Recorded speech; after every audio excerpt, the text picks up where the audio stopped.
Ibu, saya coba memulai. Pada lahirnya Bapak dan Ibu tidak mengajar lima berduri, mohon maaf kepada tuan-tuan guru. Pada Buya, mohon maaf saya. Pada lahirnya kita malam hari ini memperingati hari Isra wal Mi'raj Nabi besar Muhammad sallallahu alaihi wasallam. Tapi sebenarnya pada hakikatnya peringatan yang dilaksanakan pada malam hari ini adalah merupakan suatu peringatan untuk diri kita masing-masing. Betul nggak Pak?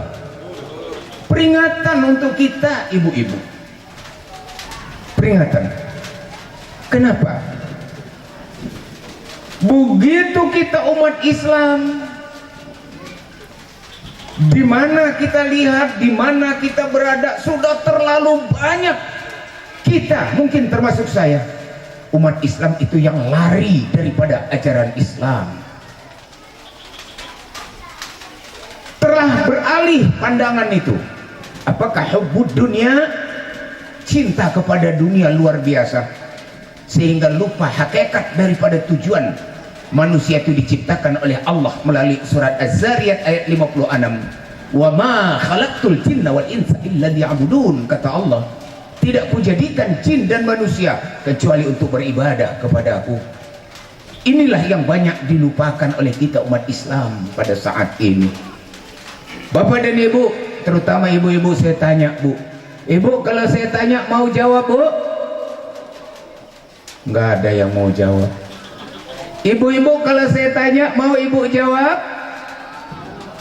Sombong-sombong Ibu di sini ya Pak ya.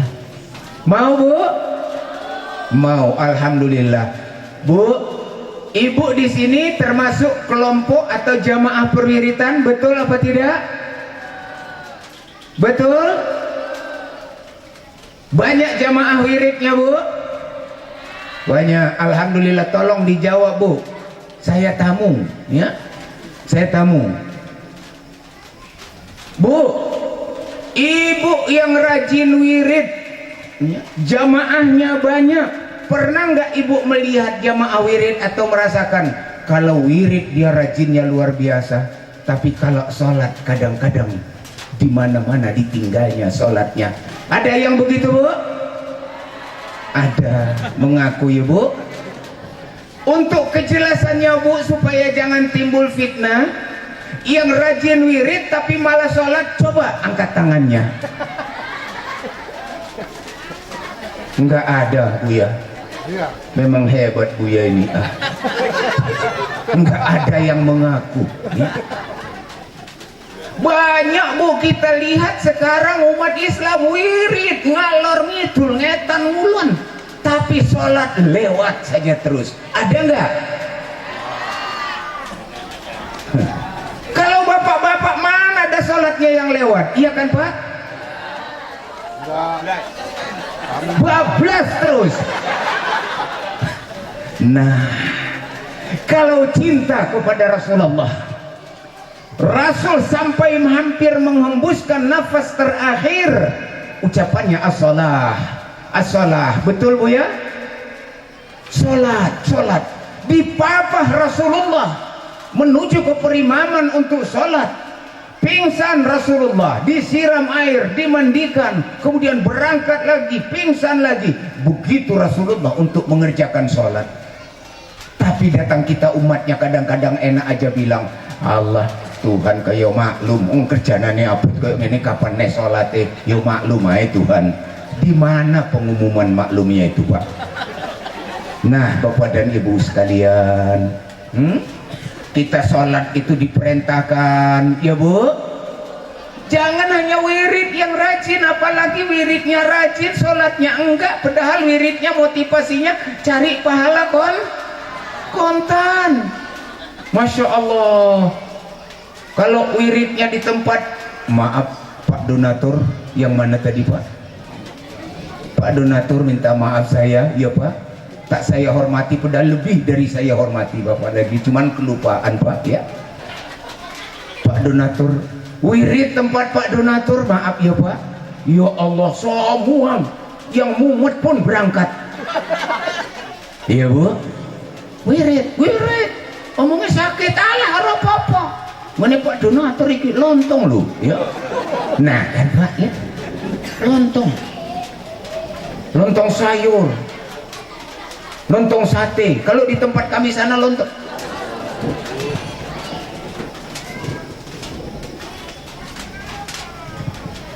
Mak,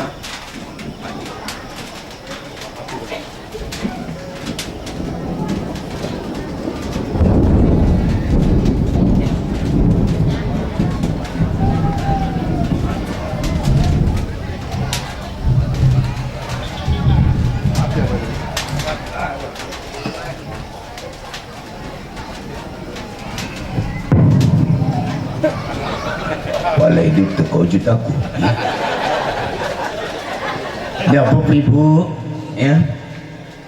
Ini saya Pak, tentu kalau sudah hujan begini sedih, ya, sedih Pak. Malam semalam, saya lihat istri dan anak saya itu di Pasir Pengarayan diundang orang ustadz dari Batang Angkola, ya Pak, dari Bangko. Kemarin malam, begitu acara begini, hujan dari sore. Terpaksa diadakan acara di teras masjid.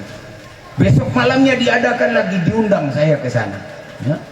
Masya Allah, bapak-bapak 7 orang, ibu-ibu dengan anak-anak 20 orang, ustadz dari Batang Angkola, Padang Sidempuan. Hampir tak berani memegang mic, sambung menyambung. Bapak Ibu yang saya hormati, maafkan saya kalau sudah begini konsentrasi saya kurang, ya Pak. Konsentrasi kurang. Bapak Ibu yang saya hormati,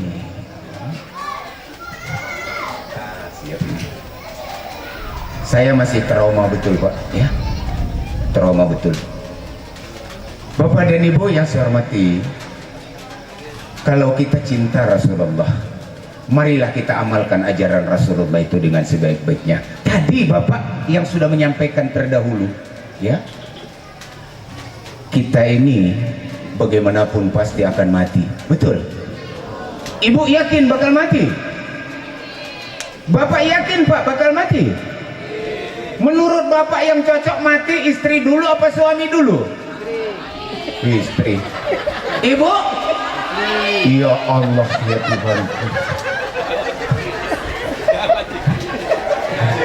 Ya Allah, saya bukan provokator ya Bu ya, tapi nanya, lebih baguslah yang mati duluan itu suami apa istri? Betul itu Bu, karena istri itu bisa jadi bapak, bisa jadi mama, betul? Ya Allah Pak, berat Bapak mau ngimbangi lagi. Bapak sanggup jadi mama Bu? Tidak.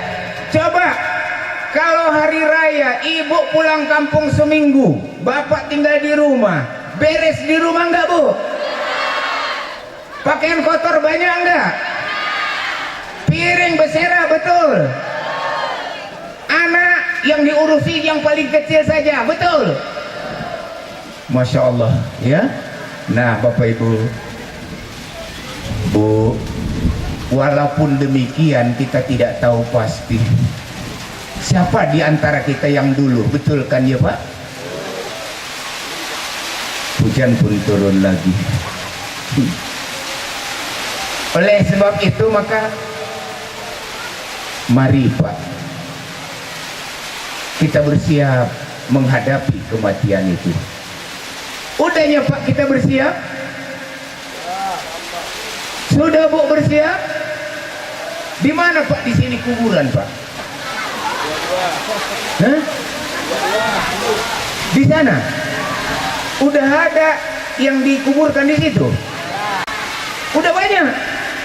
Orang sini udah ada yang meninggal? Masya Allah. Hah?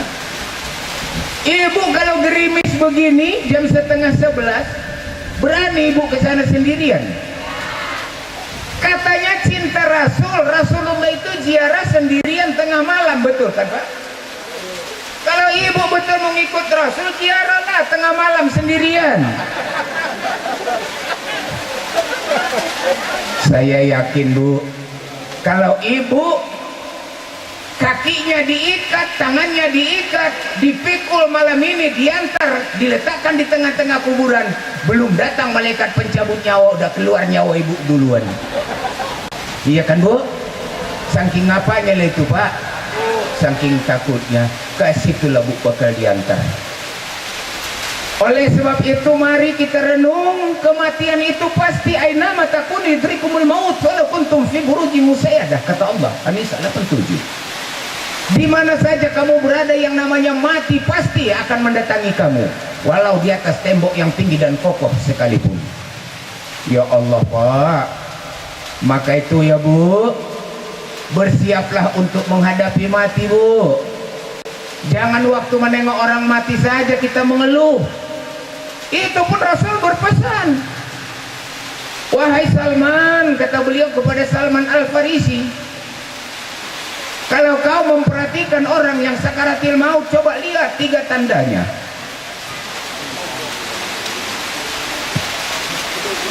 Lihat 3 tandanya. Pak, ingatkan tanda ini. Hadis riwayat Tirmidzi dan Hakim. Apa kata Rasulullah?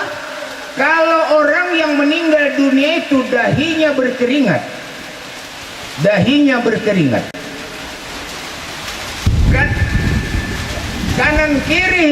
Kanan kiri air matanya keluar, hidungnya agak membengkak atau mereng ke kanan, ketahuilah olehmu hai Salman, kata Rasul, bahwa dia telah mendapatkan rahmat dari Allah. Itu dapat rahmat dari Allah Pak. Ya Allah, mudah-mudahan lah husnul khatimah kita dapatkan, amin. Tapi kata Rasul, kalau orang yang meninggal dunia itu terdengar suaranya seperti suara anak unta yang sesak nafas,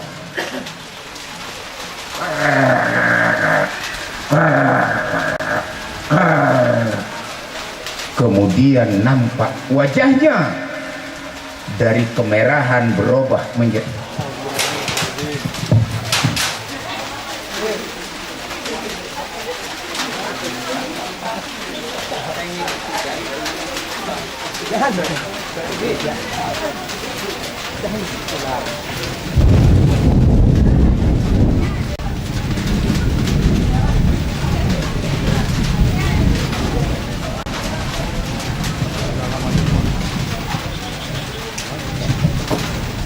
gimana ya Pak? Sudah di situ aja Pak.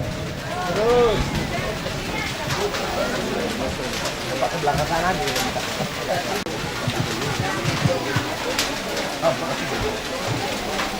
Wajahnya dari merah berubah menjadi kehitaman. Kemudian di samping bibirnya, mulutnya keluar buih. Ketahuilah hai Salman, bahwa azab Allah mulai diterimanya pada saat itu. Makanya ibu-ibu bayangkan ya, kullu nafsin za'iqatul maut, tiap yang hidup pasti akan menemukan kematian. Iya Pak, bersiaplah kita Bu. Pertama-tama ingatlah selalu kematian itu, agar supaya perasaan bangga,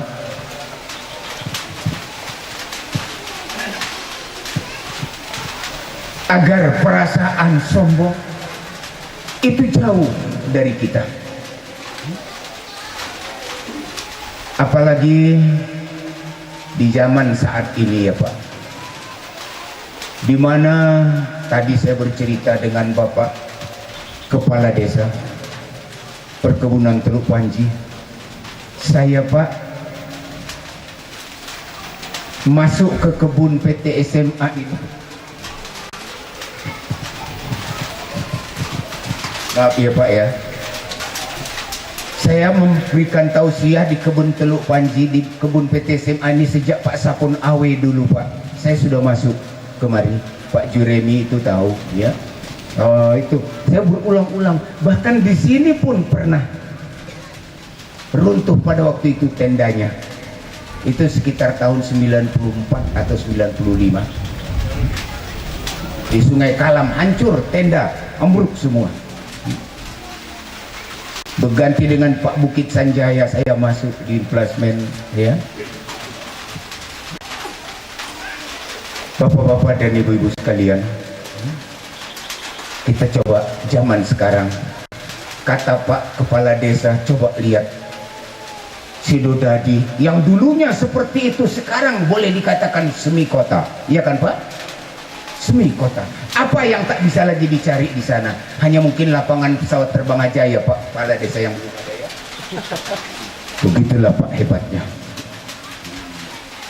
Bapak Ibu sekalian, maka di sana nampak perlombaan yang sangat signifikan. Masing-masing membangun rumah megah, rumah mewah, rumah keramik, iya Pak. Masing-masing membeli kendaraan mewah. Masing-masing membuka usaha. Semua persaingan yang sangat luar biasa itu dapat kita buktikan. Apa yang tidak ada kata beliau? ATM ada di sana, bank, berbagai macam bank ada di sana, SPBU ada di sana. Semua perlengkapan kebutuhan di kota di Sidodadi pun ada. Ini menunjukkan kehebatan Pak. Maka bapak-bapak, ibu-ibu, di saat seperti itulah akan muncul perasaan masing-masing membanggakan keadaannya. Hati-hati, ya, hati-hati. Saya hanya berpesan melalui waktu yang sangat singkat ini, jangan bangga ya Bu, jangan bangga dengan rumah mewah, rumah besar, rumah bertingkat.